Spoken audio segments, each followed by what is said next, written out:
Hello, Steve. It's so nice to meet you. Thank you so much for meeting with me. I'm really glad to hear from you. Starting right off, right away, the first question is why should we hire you? I do believe that I can bring something to the company where, with all my experience with fine dining and in pubs, I can bring a unique, different team leader to your team. I'm always helpful with running other people's food and trying to just make the restaurant in general run really smoothly. So if something's sitting up, a drink or some food that's sitting up and waiting to be delivered, I can always, if I have a second, always help and deliver other people's things just so everybody's getting everything in a timely manner. I'm super friendly. I'm always great with guests. I love to always have a joke, and I'm really committed to the hospitality service because I've been doing this for so long, and I wouldn't do it if I didn't love it too. Um, Jumping right into the next question. Where would you like to be in your career in 5 years from now? I do want to honestly continue waitressing. I am getting a certificate in accounting, so I would like to do that in the daytime and then maybe once or twice a week kind of have um, a waitress job at the end of the day because it's always a great way to bring in a little extra money. And I just love the connection that I make with customers, and it's really just like a fun time. Normally, when people are going out, they're going out to have a good time. So you can laugh and joke with people, hang out with your staff members at work. I've always gotten along with everyone that I've worked with, which is, except for one, we'll wait for the next question on that. Um, I've always gotten along with everyone that I've worked with. I do believe that most of the people I've worked with in this industry have definitely been in the same kind of mindset that I have, where it's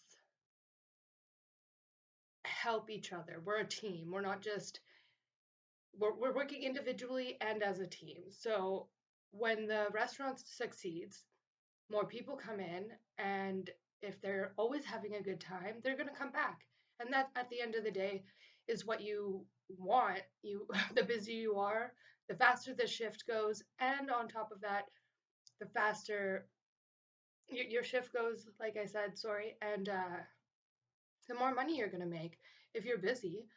Um, but where I want my career to be in 5 years, I will be hopefully in an accounting firm, or and then down the line, maybe in the 5 years, wanting to start my own individual business, or just on the side sort of thing. I'm not that's like where I'm leaning towards. I haven't figured all of that out yet, but it will be accounting and possibly still waitressing as well. Waitressing, bartending, we'll see where that goes. Tell me about a conflict you ever encountered at work and how you dealt with it. Of course, I've had a few. There's always going to be somebody once in a while that is not happy no matter what you do. You could honestly do anything. Um, Most of the time, I just handle it really well. Like if somebody complains about food, complains about the drink, they were like, well, I thought I'd like it, but I don't. Well, then let's replace it. Let's make sure that you end up going home happy so you don't go home not feeling good about where you decided to go eat. Um, I feel the same way. Like when I go to a restaurant, especially if the food is good, the service is good, I'm 100% going back. So I try to give all of my customers the exact same experience that I would expect. One conflict in particular I did have with the one and only person I did not get along with in one of my jobs was just the lateness that she always was in, and wanting to move up in the company but not wanting to put in the work, which I was training her for lots of different aspects in the restaurant. She was just a hostess. I was teaching her bartending, teaching her how to waitress and how to keep a steady flow with all of your customers and stuff. And she just didn't want to learn. And at the end of the day, that was not my fault. I had to have her be training with someone else because sometimes people don't want to listen to you and you're just trying to help them out. And that, then you just have to go talk to your manager. And I was a shift leader at the time, but I just talked to the higher up, the owners, and said, I don't think this is going to work. And basically, that was that. We let her shadow someone else because it's if you're not going to put the work in, then I don't want to waste my time either. Um, Tell me about a time when you demonstrate leadership skills. Well, every day I'm a mom. Well,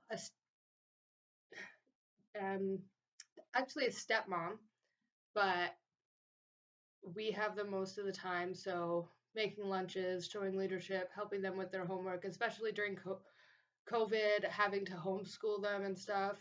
I definitely had to be patient and show leadership there. I've managed or shift leader, so under management, but definitely am always there to help customers, help my people that are under me learn how to do things properly if they have any questions. Um, Really anything that I can do to help, uh, I have always tried to. I don't know many more examples of leadership other than just work and home. I keep a very clean house. I guess I am the leader in our house for cleaning, that's for sure. And yeah, the main leadership I would have to say would be the training of the staff, training of the kids, having everything run smoothly is my main thing, like main concern about home and work life, just because you need the right balance and the right flow so everything stays calm and is enjoyable to be doing. Steve, thank you so much for meeting with me. I really hope you consider me in this position. I think this went really well, and I do hope to hear from you very soon. Thanks, Steve.